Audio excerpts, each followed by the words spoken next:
राष्ट्रगीत या राष्ट्रगान से संबंधित जो चीज़ हैं उसमें किसी भी तरह की राजनीति नहीं होनी चाहिए। इसलिए कि राष्ट्रगीत जो है वो सबों का है। अब ठीक है कि इसमें कुछ स्त्रिंजा किसी कालखंड में हटा दिए गए हैं।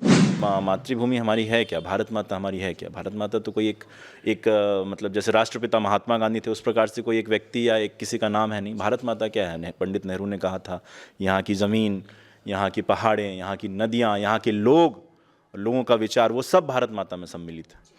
तो उस दिल्ली की हवा इतनी जहरीली है। और एक मजाक में कहूँगा कि प्रधानमंत्री ने जब भाषण दिया था कुछ दिन पहले तो कहा था कि मौसम का मजा लीजिए, उसी दिल्ली में। जो नेहरू के पीरियड में जिन्ना के कहने से और ये जो अध्याय को हटाया गया, इस अध्याय को हमको सार्वजनिक करना था कि कांग्रेस के शासन में क्या हुआ है। अपने देश को नमन करना, अपने राष्ट्र को नमन करना, उसकी आराधना करना, उसके आराधना में गीत गाना, ये कब से विवाद का विषय हो गया। आजादी की लड़ाई में अटल बिहारी वाजपेयी जो उनके सबसे बड़े नेता थे वो कह रहे थे कि अंग्रेजों की फौज में भर्ती हो, अगर मैं गलत हूं तो आज राजनीति छोड़ दूंगा। संविधान सभा के अप्रूवल के बाद की 2 ही स्टेंजा चलेगा।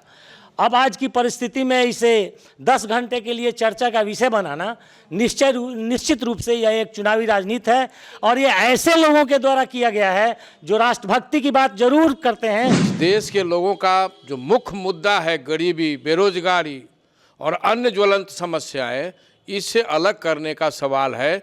उसमें देश के तमाम लोग जो संसद चुने गए हैं उनसे बड़ा देशभक्त में है कौन इस देश में।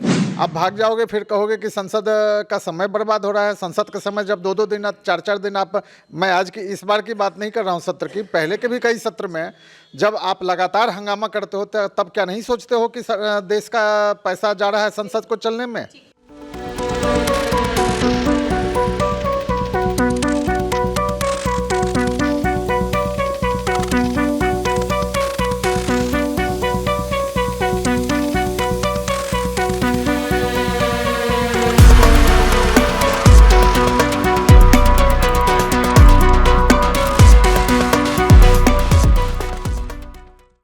नमस्कार, फर्स्ट लुक बिहार में मैं निशा श्री आप तमाम दर्शकों का स्वागत करती हूं, जहां हम आपको दिखाते हैं खबरें जो जानना ज़रूरी है।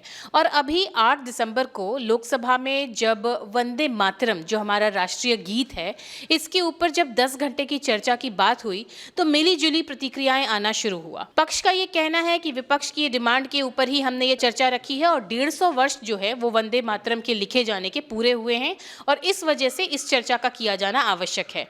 वहीं विपक्ष से आवाज आई कि अभी इतने सारे महत्वपूर्ण मुद्दे थे, बेरोजगारी, दिल्ली का पॉल्यूशन, इंडिगो विमान का में जो अभी अव्यवस्था चल रही है, इन सब को ताक पर रख करके अभी इस चर्चा को करने की क्या आवश्यकता थी। ठीक है, जानते हैं इसे। हमारे जो विशेषज्ञ आज स्टूडियो में मौजूद हैं उनसे ही पूछ लेते हैं, उनसे बातचीत कर लेते हैं कि आखिर इस चर्चा की आवश्यकता अभी क्यों थी, अभी नहीं तो कब होती, और अगर अभी चर्चा हो गई तो इससे क्या फ़ायदा या नुकसान हुआ। तो हमारे साथ चर्चा के लिए स्टूडियो में उपस्थित हैं हमारे राजनीतिक विश्लेषक प्रोफेसर अरुण कुमार सिंह, साथ में हैं आनंद कौशल जो कि यूथ कांग्रेस के नेता हैं, साथ में हैं अमिताभ जी जो कि बीजेपी के वरिष्ठ नेता हैं, रामलला ठाकुर जो कि जेडीयू के जिला प्रवक्ता हैं, और हमारे साथ हैं डॉक्टर विनोद प्रसाद यादव जो कि आरजेडी के वरिष्ठ नेता हैं, और जन सुराज के वीरेंद्र राय जी। सबसे पहले चर्चा को यहीं पे प्रोफेसर अरुण कुमार सिंह से शुरू करते हैं और उनसे जानते हैं कि आखिर इस पूरे विवाद को आप एक बार इसकी पृष्ठभूमि को हमारे दर्शकों के सामने आप प्रस्तुत करें। देखिए, वंदे मातरम का इस देश के आज़ादी की लड़ाई में बहुत बड़ा योगदान है और ये एक तरह से नारा था जो लोग स्वतंत्रता आंदोलन में लगे हुए थे, और जिन लोगों ने फांसी के तख्ते को चूमा उन लोगों ने भी इस गीत को गाते हुए वो फांसी के फंदे पर लटक गए। तो एक तरह से भारतीय स्वाभिमान, राष्ट्रीयता, राष्ट्रवाद इसका प्रतीक था। जैसा कि सब लोगों को मालूम है कि बंगाल के बंकिम चंद्र चटर्जी, जिनको कि हम लोग बंकिम चंद्र चट्टोपाध्याय भी कहते हैं, उन्होंने इस गीत की रचना की थी और बाद में इन्होंने 1875 में इस गीत की रचना हुई थी, लेकिन बाद में इस गीत को उन्होंने आनंद मठ जो उनकी एक पुस्तक थी उसमें उन्होंने डाल दिया था और सन्यासियों का के माध्यम से उसको उनके विद्रोह के सिलसिले में उसको गवाया गया था। और दरअसल इसकी पृष्ठभूमि बनी थी 1857। आप सब लोगों को मालूम है कि उसको सिपाही विद्रोह भी हम लोग कहते हैं, प्रथम स्वतंत्रता संग्राम भी उसको हम लोग कहते हैं। और उसी का परिणाम था कि 1858 में ईस्ट इंडिया कंपनी से ब्रिटेन की सरकार ने सारे अधिकार, शासन जो यहाँ चल रहा था उनका, उसको छीन लिया और डायरेक्ट शासन ब्रिटिश पार्लियामेंट का या ब्रिटिश सरकार का भारतवर्ष पर हो गया। तो एक परिवर्तन 1858 में आया और उसी परिप्रेक्ष्य में आगे जो प्रथम स्वतंत्रता आंदोलन जो 1857 का हुआ, उसके बाद जो एक समा बंधी, उसी में इस गीत की रचना हुई। बाद के दिनों में इसको राष्ट्रगीत के रूप में 24 जनवरी 1949 को इसको अपना लिया गया। लेकिन ये जो अभी लोकसभा में जो चर्चा हुई है, ठीक है, वंदे मातरम की चर्चा 150 वर्ष वंदे मातरम का हो रहा है तो उसकी चर्चा होनी चाहिए, लेकिन इन विषयों में जो राष्ट्रगीत या राष्ट्रगान से संबंधित जो चीज़ हैं उसमें किसी भी तरह की राजनीति नहीं होनी चाहिए, इसलिए कि राष्ट्रगीत जो है वो सबों का है। अब ठीक है कि इसमें कुछ स्ट्रेंजा किसी कालखंड में हटा दिए गए हैं, पर चर्चा हो सकती है, लेकिन उससे ज़्यादा महत्वपूर्ण यह है कि हम राष्ट्रगीत को पूरे प्रेम के साथ सभी जो भारतीय हैं उसको गाएं। आनंद कौशल जी, आपके पास आते हैं। कांग्रेस के युवा नेता हैं आप, और ऐसे ही एक युवा क्रांतिकारी मुजफ्फरपुर में बलिदान हुए थे, शहीद खुदीराम बोस, और उनके भी आखिरी शब्द थे वंदे मातरम। इसको हमारे भारत में रहने वाले हर एक व्यक्ति ने इसको अपनाया है, लेकिन जब इसके ऊपर बहस होने लगी तो आपकी नेता जो हैं, आपकी बड़ी नेत्री प्रियंका गांधी जी, उन्होंने कहा कि भाजपा चुनाव के मोड में रहती है और अभी बंगाल चुनाव आने वाला है, इसलिए ये कर रही है। क्या कहेंगे? जी, पहले तो फर्स्ट लुक बिहार के तमाम दर्शकों को मेरी तरफ से नमस्कार, और आपको भी ये सार्थक चर्चा करने के लिए धन्यवाद। पहले तो वंदे मातरम है क्या, उसका पहला स्टैंजा जो है, सुजलाम सुफलाम मलयज शीतलाम सस्य श्यामलम मातरम, बचपन से हम लोग करते आ रहे हैं। उसका जो मीनिंग है, उस मीनिंग को आप थोड़ा सा देखेंगे कि मतलब जो जल से परिपूर्ण है, फलों से संपन्न है, मलय पर्वत की शीतल हवा से सुगंधित है, जो हरी भरी फसलों से शोभायान है, उस मातृभूमि को हम नमन करते हैं। ये है। तो जिस दिल्ली में यह चर्चा हो रही थी, जिस ऑगस्ट हाउस, अब तो खैर नया संसद बन गया है, लेकिन चलिए ऑगस्ट हाउस कहते हैं उसको, उस दिल्ली की हवा इतनी जहरीली है कि एक व्यक्ति तकरीबन 20 सिगरेट के बराबर, समझिए, उन जहरीली हवा इनहेल कर रहा है। और वंदे मातरम ये मातृभूमि का बखान, मातृभूमि हमारी है क्या, भारत माता हमारी है क्या? भारत माता तो कोई एक मतलब जैसे राष्ट्रपिता महात्मा गांधी थे उस प्रकार से कोई एक व्यक्ति या एक किसी का नाम है नहीं। भारत माता क्या है? पंडित नेहरू ने कहा था, यहाँ की ज़मीन, यहाँ की पहाड़ें, यहाँ की नदियाँ, यहाँ के लोगों का विचार, वो सब भारत माता में सम्मिलित। उस दिल्ली की हवा इतनी जहरीली है, और एक मजाक मैं कहूँगा कि प्रधानमंत्री ने जब भाषण दिया था कुछ दिन पहले तो कहा था कि मौसम का मजा लीजिए, उसी दिल्ली में। इतना महत्वपूर्ण वंदे मातरम हमारा, हमसे क्या, हम तो इस पे 1886 में ही हमारा जब कांग्रेस बनी थी तभी से वंदे मातरम ही हमारा। अभी भी आप जाएंगे ना, जो हमारा सेवा दल का कार्यक्रम होता है या हमारे कोई भी कार्यक्रम की शुरुआत वंदे मातरम से ही होती है, राष्ट्रगीत से ही होती है। तो ये मतलब कोई है ही नहीं, ये तो चलिए है ही। मैं ये कहना चाह रहा हूँ कि क्या मजबूरी है कि जिस संगठन, जिसके अनुषंगिक संगठन ने जिस समय वंदे मातरम गाने पे फाइन लगाए जा रहे थे, कोड़े पड़ रहे थे, फांसियां दी जाती थी, उस समय इनके सबसे बड़े आदर्श वीर सावरकर, जिनको वीर भी नहीं कहता, एक मिनट मैडम, वो पेंशन पे पल रहे थे। उन्होंने जो जिस संगठन ने आज तक 50 सालों तक कभी तिरंगा नहीं फहराया, उस संगठन की क्या मजबूरी है कि 150 साल पूरे होने पे 10 घंटे की चर्चा कर रहे हैं वंदे मातरम पे। 52 साल तक नागपुर में नहीं तिरंगा फहराया। चलिए ठीक है, कश्मीर में तिरंगा फहराने का पूरा श्रेय भाजपा को। चलिए आगे बढ़ते हैं। बीजेपी के वरिष्ठ नेता हैं अमिताभ जी, आपके पास बढ़ते हैं। आपकी क्या प्रतिक्रिया? विपक्ष तो है पूरी तरह से हमलावर है आपके इस वंदे मातरम के मुद्दे को। देखिए, वंदे मातरम हम लोगों के लिए राष्ट्र प्रेम, देश प्रेम, राष्ट्र की हमारी जो स्वतंत्रता संग्राम, यानी वंदे मातरम हम लोगों के दिल में है और देश को नमन हम लोग करते हैं। अब ये विवाद भी हो सकता है, इसी पर आश्चर्य है कि अपने देश को नमन करना, अपने राष्ट्र को नमन करना, उसकी आराधना करना, उसके आराधना में गीत गाना, ये कब से विवाद का विषय हो गया?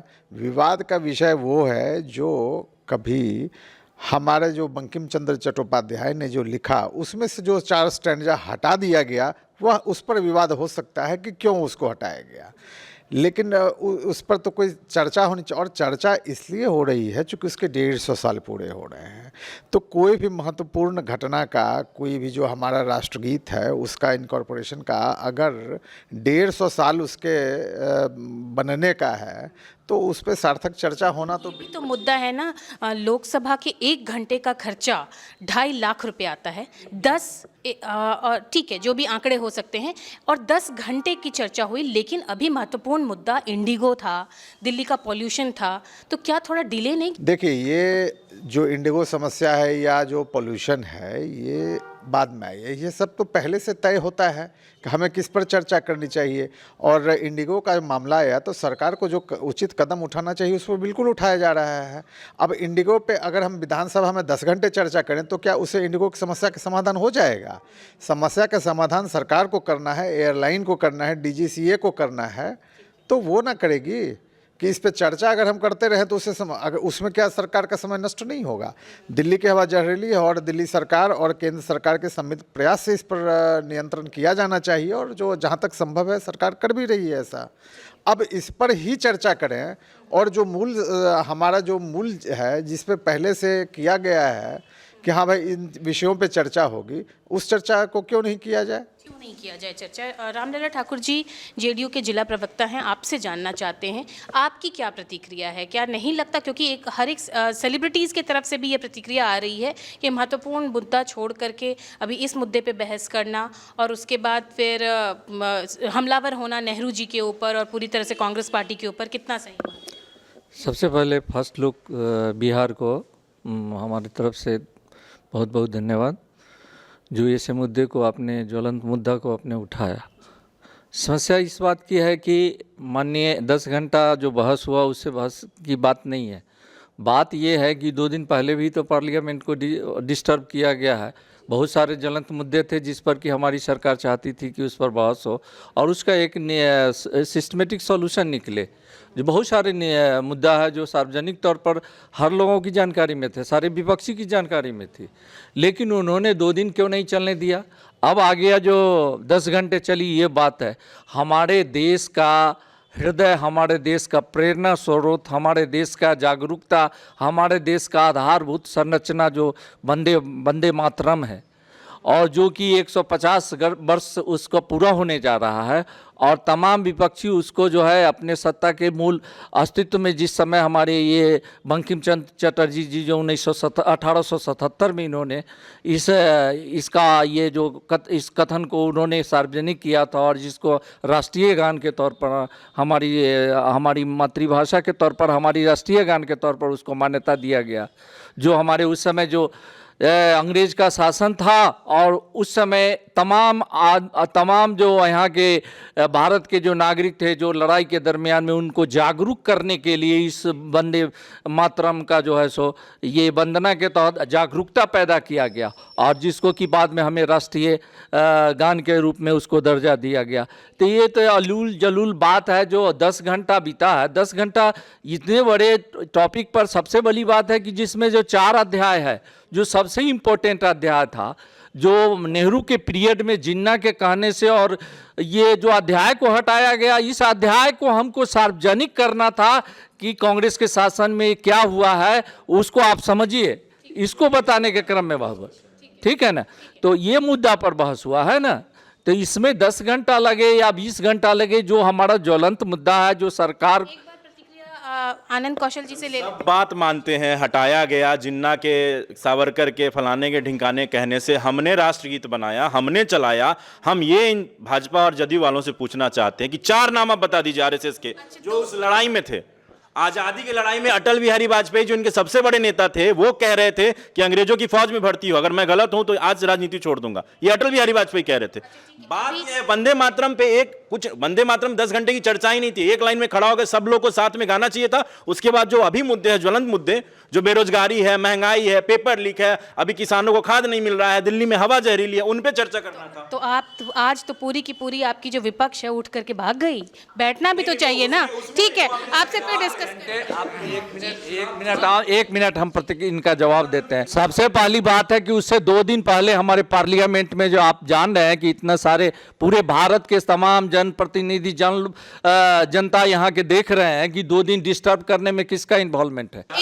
एक एक करके डॉक्टर विनोद प्रसाद यादव जी आपके पास बढ़ते हैं और आप क्या प्रतिक्रिया देंगे? मेरी प्रतिक्रिया ये है कि वंदे मातरम मातृभूमि की वंदना, मातृभूमि के प्रति समर्पण की भावना, देश प्रेम की भावना का प्रतीक है।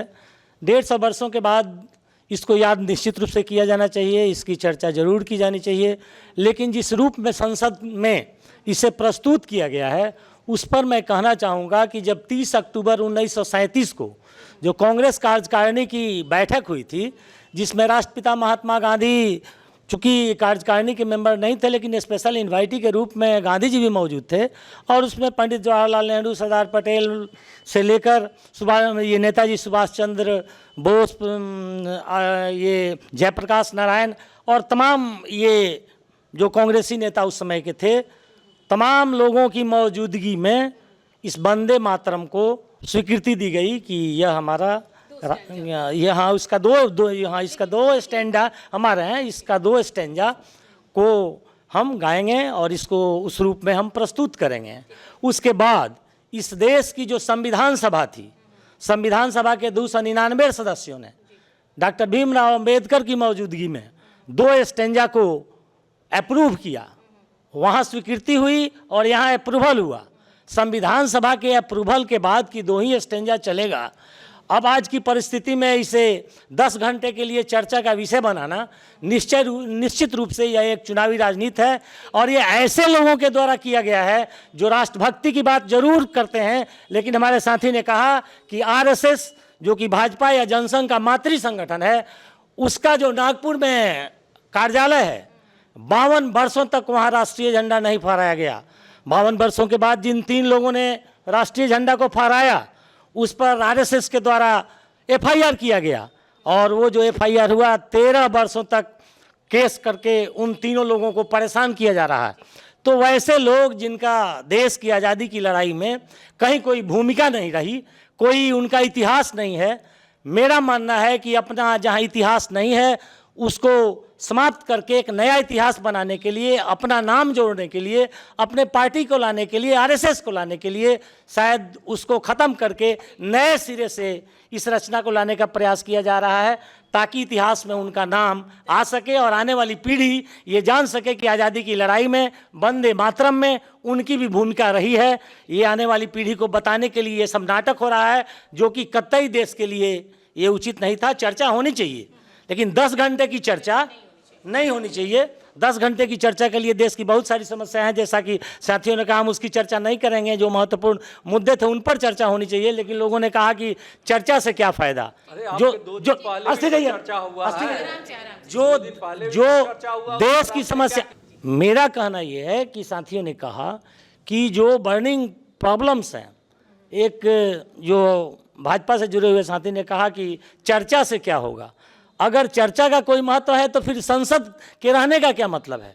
संसद इसीलिए है कि देश की ज्वलंत समस्याओं का संसद में चर्चा हो और चर्चा के माध्यम से उसका निदान हो, चाहे इंडिगो का मामला हो या अन्य सारे मामले हो। जितने लोग मातृभूमि का परिभाषा पूर्व में दिए, तो वंदे मातरम से ही मातृभूमि का और जो भारतीयता का प्रतीक है, जिसको हमारे पूर्वजों ने अप्रूव किया, गाया, किया, इसमें नयापन की कोई ज़रूरत नहीं है। इस देश के लोगों का जो मुख्य मुद्दा है, गरीबी, बेरोजगारी और अन्य ज्वलंत समस्याएं, इससे अलग करने का सवाल है। उसमें देश के तमाम लोग जो संसद चुने गए हैं, उनसे बड़ा देशभक्त में है कौन इस देश में। तो कम से कम जो देश के विकास का सवाल है, नई टेक्नोलॉजी का सवाल है, उस पर यदि 10 घंटा बहस होता तो देश को कुछ मिलता। उसमें तो जितने संसद में बैठे लोग हैं सभी देशभक्त हैं ही, उनको तो सर्टिफिकेट बांटने का अधिकार है। अब कौन सा नया देशभक्ति है? अपने अपने पार्टी का एजेंडा के रूप में भारत के लोगों का ध्यान बांटने का काम किया है। जो लोग दिन ब दिन 2-2, 4-4 दिन तक संसद को ठप रखते हैं, चलने नहीं देते हैं, हंगामा करते हैं, वे लोग अभी हमें ज्ञान दे रहे हैं कि 1 मिनट में इतना होता है और हमें संसद में उक्त विषयों पे चर्चा करनी चाहिए। भाई चर्चा से आप भागते हो, आप ही ने बताया कि आज वॉकआउट कर गए, तो भागा कौन? आप चर्चा कीजिए, लेकिन जो पहले से तय है उस बात पे चर्चा होनी चाहिए। उसके अलावा जितनी बात हो उस पर आप चर्चा कीजिए ना। आप भागते क्यों हो? आप भाग जाओगे फिर कहोगे कि संसद का समय बर्बाद हो रहा है। संसद का समय जब 2-2 दिन 4-4 दिन आप, मैं आज की इस बार की बात नहीं कर रहा हूँ सत्र की, पहले के भी कई सत्र में जब आप लगातार हंगामा करते हो तब क्या नहीं सोचते हो कि देश का पैसा जा रहा है संसद को चलने में? जी आपके पास आते हैं, पहले हम एक बार प्रतिक्रिया ले लेते हैं प्रोफेसर अरुण कुमार सिंह का, कि ये जो बात कह रहे थे कि प्रदूषण, क्योंकि हम जो वंदे मातरम के जो इन्होंने अनुवाद में कुछ कहा कि एक सुंदर धरती की परिकल्पना ही भारत माता की कल्पना है और उन्हीं की वंदना हम इस गीत में के माध्यम से गाते हैं, लेकिन कहीं ना कहीं अभी जो स्थितियां हैं वो कहीं ना कहीं भारत माता की ही तो छवि को बिगाड़ रही है ना, जिस तरह से प्रदूषण की स्थिति है। इस पे आपका क्या कहना? नहीं, हमको, मैं बहुत स्पष्ट रूप से इस बात को कह चुका हूँ कि ये जो 150 वर्ष जो वंदे मातरम का हुआ है, तो निश्चित रूप से इस पर चर्चा होनी चाहिए ताकि लोग, जो नई पीढ़ी है, उसके महत्व को समझे कि आज़ादी की लड़ाई में किस तरह से इस गीत के माध्यम से लोगों ने आज़ादी की लड़ाई लड़ी थी। हम दूसरी बात यह है कि ये जो जहाँ तक मुस्लिम लीग के विरोध का सवाल है, तो जैसा कि आपको मालूम है कि कांग्रेस के सामने और महात्मा गांधी के सामने देश की आज़ादी का सवाल था और देश की आज़ादी लेने में वो बहुत सारे कॉम्प्रोमाइज़ वो करने के लिए तैयार थे।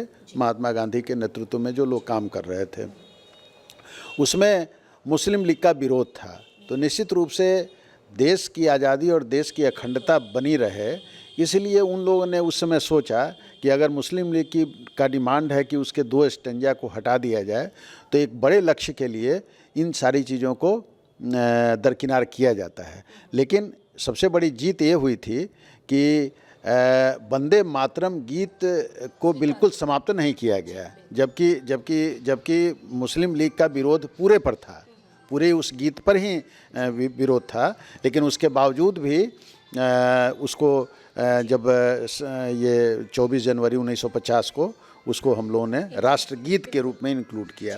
तो इसलिए इस पर कंट्रोवर्सी नहीं होनी चाहिए और निश्चित रूप से ठीक है, अगर इसका पूरा स्टेंजा भी अगर कोई कहे इंक्लूड करे तो फिर उसके लिए प्रैक्टिस की बात होगी। वो चूँकि उसमें संस्कृत भी है, बंगला भी है और उस ढंग से उसको करने की बात होगी। तो अगर उसको बड़े रूप में भी उसको गीत को रखते हैं, किसी को एतराज़ नहीं हो सकता है, चूँकि सबका बात तो ऊपर से लेकर नीचे तक सब बात एक ही है। आनंद कौशल जी आपके पास आती हूँ। पहले एक प्रतिक्रिया अमिताभ जी जो बीजेपी से हैं उनसे, हर बात का जो जिम्मेदार है नेहरू जी पे दे देना, लेकिन अभी परिस्थिति बताए किस परिस्थिति में वंदे भारत के उस 2 स्टेंजा को शामिल किया गया था, शामिल कर लिया जाना बड़ी बात थी उस परिस्थिति में, फिर नेहरू जी पे क्यों गुस्सा निकालते रहते हैं अभी तक? ऐसा है कि नेहरू जी पे इसलिए गुस्सा निकाला जाता है कि जब वही मुस्लिम लीग अलग राष्ट्र की परिकल्पना लेके आई और अलग राष्ट्र लेके अलग हो भी गई पाकिस्तान के रूप में, तो उसके बाद से क्या नेहरू जी को समय नहीं मिला कि हम उस चीज़ को ठीक कर लें? क्यों नहीं बाद में उसको इंक्लूड किया गया? अगर मुस्लिम लीग के डिमांड की वजह से उसको हटाया गया तो वो मुस्लिम लीग तो हमारे लिए तो इरेलीवेंट हो गई, तो बाद में उसको ठीक कर लिया जाना चाहिए था, जिसको कभी नहीं किया गया। अगर वो ठीक कर लिया जाता तो अब इस पर चर्चा ही नहीं होती। यही तो दिक्कत है मैडम, अगर हम मोदी जी को चोर कह देते हैं तो पूरी भाजपा जो है सड़क पे आ जाती है। जो नेहरू जिसको राष्ट्र के मतलब हीरो के रूप में देखा जाना चाहिए, उसको ये लोग ऐसे पोर्ट्रे करते हैं कि पता नहीं क्या थे नेहरू। इन्होंने अभी कहा, एक गलत झूठ बोला इन्होंने कि 2 नेशन थ्योरी जो है जिन्नात, 2 नेशन थ्योरी पहले ये क्या नाम है आपको सावरकर लेके आए थे। 2 नेशन थ्योरी उनकी थी, हिंदू महासभा की थी। दूसरी बात, और दोनों चोर मौसेरे भाई, मुस्लिम लीग और हिंदू महासभा, देख रहे हैं नाम, हमारा नाम था भारतीय राष्ट्रीय कांग्रेस, और ये मुस्लिम लीग और हिंदू महासभा मिलकर जो है अंग्रेजों के साथ मिलकर हमारे देश को तोड़ने की साजिश कर रहे थे और तोड़ने में कामयाब भी हुए। हमारे साथी ने कहा कि चर्चा से क्यों भागे, तो अमित शाह का जो एक वर्ड उन्होंने यूज किया है, अमित शाह आपने सुना होगा कि उन्होंने किस वर्ड का, गुंडे मवाली जैसा जो सड़क छाप है, तू मतलब साला वर्ड यूज किया है, आप चाहे तो बीप कर दें या फिर सुना दें, क्योंकि गृह मंत्री ने प्रयोग किया, तो वो सुनने के लिए कांग्रेस बैठती। तीसरी बात कि अगर सारी बातें हम मानते हैं, सब बात मानते हैं, गांधी की हत्या किसने की थी? गांधी की हत्या संघी मानसिकता के लोगों ने की थी। दूसरी, तीसरी, चौथी चीज कि मैंने एक और प्रश्न पूछा कि 4 लोगों के नाम आरएसएस के बता दे जो उस आपके आंदोलन में, भारत के आज़ादी के आंदोलन किसी भी रूप में, आप भगत सिंह को अपना नेता मानते हैं, आदर्श मानते हैं, फिर कहीं खारिज, एक मिनट, भगत सिंह भी आपको नहीं मानते थे, हिंदू महासभा को तो कुछ मानते ही नहीं थे वो, आप सुभाष चंद्र बोस को मानते हैं, वो सावरकर को कभी गुदारते नहीं थे, आप गांधी को कहते हैं, गांधी तो खैर हेडगेवार और सावरकर से उनकी इतनी मतभेद, बता दें बड़े नेता श्यामा प्रसाद मुखर्जी, वो आप चलिए नहीं, कांग्रेसी होने के बाद जब कांग्रेस से अलग हुए, मुस्लिम लीग के साथ मिलकर बंगाल में, सिंध में, अलग अलग प्रांतों में सरकारें चलाई। 1941 में जब पूरी की पूरी कांग्रेस जेल में थी तो हम कोड़े खा रहे थे, हमारे लाला लाजपत राय, लाल बालपाल, मतलब हर कोई, कितने लोग मरे हमारा पूरा नेहरू गांधी फैमिली, आप नेहरू, पंडित नेहरू, मोतीलाल नेहरू, उनकी पुत्री, उनके दामाद, उनकी बहन, उनके बहनों, सारे के सारे लोग जेल में थे, और लाला लाजपत राय के साथ ही उन लाठियां लगने से मौतें भी हुई गांधी फैमिली। नेहरू परिवार के अलावा और कोई शासन ना करे भारत में। ठीक है, आप प्रतिक्रिया ले। देखिए, सबसे पहले बात है, प्रोफेसर साहब ने आपको शुरू में ही कहे कि अपना इंडिविजुअल स्वार्थ के लिए ये लोग देश को तहस नहस कर दिए। आज जिन्होंने कांग्रेस की प्रशंसा कर रहे हैं, नेहरू तो इस देश को बर्बाद कर दिया। आज नेहरू का ही देन है जो परिस्थितियां भी तो थी, परिस्थिति आप इंडिविजुअल बेनिफिट के लिए देश को झोंक देंगे, आग में झोंक देंगे। आपने तो वह हालात पैदा कर दिया था। आपने महात्मा गांधी को भी साइड कर करके और जिन्ना को और नेहरू दोनों मिल करके अपने सत्ता सुख को भोगने के लिए, समझे कि नहीं, जिन्ना के बात पर या मुस्लिम लीग के बात कहने पर उसने वो चौपाई को माइनस किया, हटाए। आज मान लिया कि पाकिस्तान अलग हो गया, आज जो है सो भारत बना, उस समय तो ये इस पीरियड में उसको ऐड कर देना चाहिए ना। आज जितने भी देश की बर्बादी का श्रेय जो है, प्रीवियस रिकॉर्ड अगर देखा जाए तो नेहरू खानदान का ही है, देन है। डॉक्टर विनोद प्रसाद यादव जी, आपसे भी एक प्रतिक्रिया लेंगे और उसके बाद हम लोग इस डिबेट को कंक्लूड करेंगे। प्रतिक्रिया के पहले हम, जो भाजपा के हमारे साथी ने कहा कि विपक्ष के लोग संसद को डिस्टर्ब कर रहे हैं और संसद में चर्चा को बाधित कर रहे हैं, हम उस साथी से पूछना चाहेंगे कि सुषमा स्वराज जब भाजपा संसदीय दल की नेता थी, उनके द्वारा भारतीय संसद को कितने दिन डिस्टर्ब किया गया था? क्या इसकी जानकारी हमारे साथी को है? अगर इसकी जानकारी हमारे साथी को है तो आज के विपक्षी नेताओं पर संसद को डिस्टर्ब करने का आरोप नहीं लगाया जाना चाहिए। दूसरी प्रतिक्रिया, जो जहाँ तक वंदे मातरम का सवाल है, तो वंदे मातरम हमारे लिए एक प्रेरणा का स्रोत है, हमारा नारा है, हमारे देश की आज़ादी से जुड़ा हुआ है, हमारे शहीदों से जुड़ा हुआ है।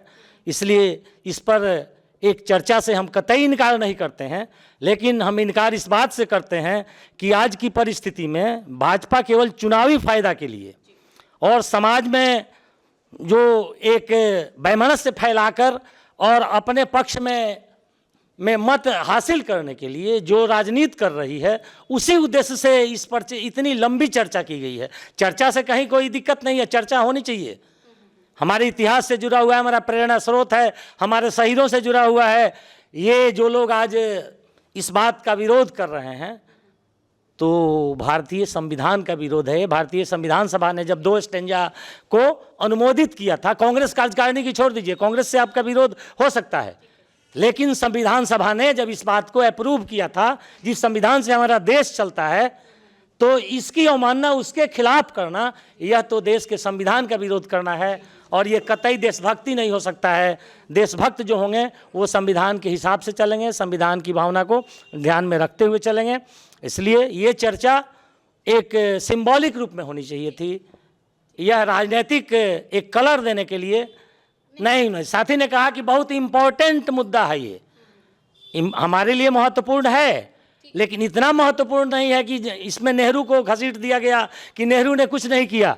नेहरू का अगर सोच नहीं होता, नेहरू ने IIM से लेके और जो भी कुछ किया, आज जो भी कुछ हो रहा है वो सब नेहरू का रखा हुआ आधारशिला है, जिसके आधार पर यह देश अपने आप को विकास के रास्ते पर ले जा रहा है। जो लोग नेहरू को ब्लेम करते हैं, वे लोग निश्चित रूप से, उनको इस बात का ज्ञान नहीं है कि नेहरू ने जो उस समय देश की आर्थिक स्थिति थी, उस आर्थिक स्थिति में देश के लिए जो नींव रखा, जो विकास का नींव रखा, वो किस रूप में रखा, और उसी का परिणाम है कि आज देश हमारा इस रूप में दिखाई दे रहा है। अगर नेहरू का विचार नहीं होता, नेहरू का इतना उत्तम सोच नहीं होता, नेहरू जैसे नेता नहीं होते, तो आज हमारा देश इस रूप में नहीं होता। भाजपा वाले अगर नेहरू से खिसियाए हैं समझ में आता है, ठीक है, लेकिन जदयू वाले क्यों, उनके जो नेता है नीतीश कुमार वो पैर पूजते हैं नेहरू का, तो कम से कम जदयू वालों से ही उम्मीद। ठीक है, ये डिबेट जो है ये अभी पार्टी की डिबेट बनती जा रही है, लेकिन मूलतः जो वंदे मातरम की बात थी जो कि पूरे 6 स्टैंजा की थी, और इसको इसलिए भी हमारा राष्ट्रीय गीत बनाया गया था क्योंकि इसने सबसे ज़्यादा लोगों को प्रभावित किया था। और किस तरह से इसका एक बड़ा ही गौरवपूर्ण इतिहास है कि भारत के उत्तर से लेकर दक्षिण, पूर्व से लेकर पश्चिम तक जितने भी क्रांतिकारी थे उन्होंने इस गीत को गाया और अपनी स्वतंत्रता का आंदोलन चलाया। हमारे मुजफ्फरपुर शहर की बात करें तो खुदीराम बोस जब फांसी चढ़ने जा रहे थे तो उनके आखिरी शब्द भी यही थे, वंदे मातरम। तो इसके साथ एक इमोशंस जुड़ा है। जहाँ तक बात है हमारे देश के प्रथम प्रधानमंत्री चाचा नेहरू, जिनको हम चाचा कहते हैं, उनके ऊपर दोषारोपण से उठ करके अगर वंदे मातरम के पूरे 6 स्टैंजास को इंक्लूड करने पे ज़्यादा बल दिया जाए तो वो शायद वंदे मातरम के प्रति एक अच्छी और सच्ची श्रद्धांजलि होगी जो आज के पूरे बातचीत से निकल करके आई है। इस पूरी बातचीत पर अपने अपने वक्तव्य को हमारे सामने रखने के लिए सारे पैनलिस्ट का बहुत बहुत धन्यवाद, और इसी के साथ इस चर्चा को यहीं पर देते हैं विराम। आप बने रहिएगा हमारे साथ, इसी तरह से और भी मुद्दे आपके सामने लाते रहेंगे। आप देख रहे थे फर्स्ट लुक बिहार। धन्यवाद।